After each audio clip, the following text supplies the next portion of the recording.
Okay, so your kiddo is ready to read and they know they are beginning readers. So what that means is they have a very limited sight word vocabulary, maybe 10, maybe 20, maybe words like and, the, can, go, my, see, and you are choosing books for them to read. Okay, now this is an example of a book that has a lot of sight words in it. It's basically built off of sight words, and it's very contrived. It's very just contrived. Matt sat on Pat.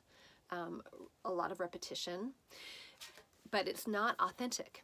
And this is an example of an authentic text. And what I'm telling you, what I'm saying is these two are about the same level, and your kiddo, if they're ready to read this, they are ready to read this.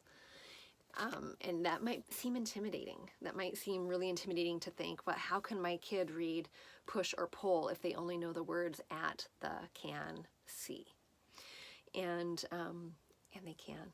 Okay, I'm going to give you a trick for how to do that. So basically, we're going to be doing what's called a book walk. And the book walk is an introduction to the book, to the words that they're going to be seeing throughout the book. And it's giving them all of the vocabulary that they're going to need in order to read this book successfully. Okay, now successfully doesn't mean that they are going to read 100% accuracy the first time. That's okay. That's why when you introduce a book, you're going to introduce it on day one, and then they're going to read it a few days later to make sure that it's now mastered. Okay, but today, on day one, we are doing a book walk. And a book walk, before we even start, we're going to talk about things that we might push and pull. So I might have a conversation with the kiddo, and it might be something like this. I might say, today we're going to read a book about pushing things, pushing and pulling things. This book is called Push or Pull, and it's written by Susan Canizares, and the photos are by Betsy Chesson. And now I'm going to ask them, what kinds of things can you push? And they're going to talk to me. They're going to tell me some of the things that they can push. Oh, you can push a grocery cart. You can push a stroller. You can push a ball. And then I might say, well, what are some of the things that you can pull? And they might say, you can pull a rope. You can pull a light switch. You can pull I'm trying to gather those things too. But what we're doing right now is we're accessing background knowledge, and your kiddo is accessing background knowledge in order to get them ready to be thinking about the things that they can push or pull, because they're going to need that when it comes to here, because what we're going to be doing, we're not going to be relying on phonics to read this book. We're going to be relying on background knowledge. We're going to be relying on repetition. We're going to be relying on picture cues. Okay, so we've had that conversation, we've accessed background knowledge, and now here we go. I'm going to be introducing this push or pull. Now you're going to notice a couple things. One thing is that I am only using my fingers on the cover of the book and the title page.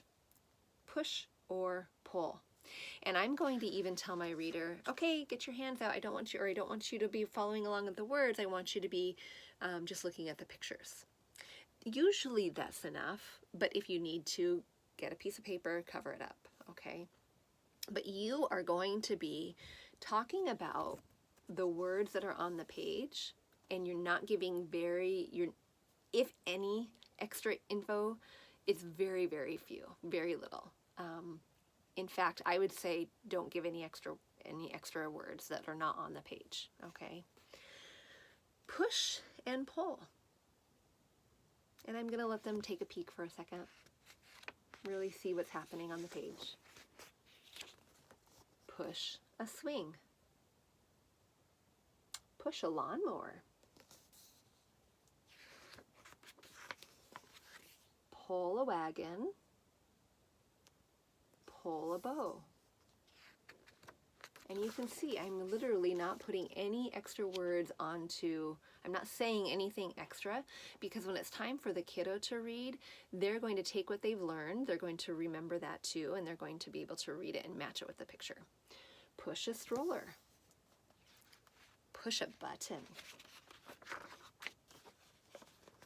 Pull a rope. Pull a ball.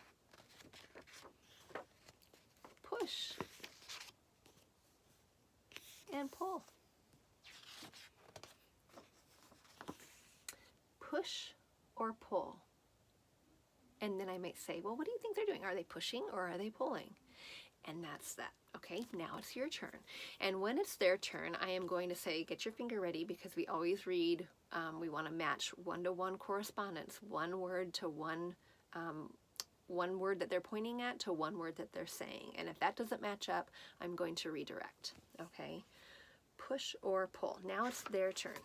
And they're going to go through and they're going to read, and I'm going to read it with them the first time. So I am doing a shared reading, and I am reading with them to help reinforce what we just did. Push or pull. They are pointing, and we're both reading. Push and pull. And if their finger is not matching up, if they do something like push and pull, you need to back up and you need to say, oh, we're going to point to one word at a time, and you might put your finger over their finger and you might say push and pull, and you might have to go as slow as that, but really getting their finger to make sure that they are pointing one word that they're saying to one word that is on the page. We're going to do that each page. Push a swing. Push a lawnmower. And on this one, I can guarantee you they're going to say something like push a lawnmower, push a lawnmower. And that's okay, but what we're doing is we're showing them the idea that each word represented down here is a word represented that they're reading. And that's really good stuff. And you might even stop and chat along the page. Do you help your parents mow the lawn?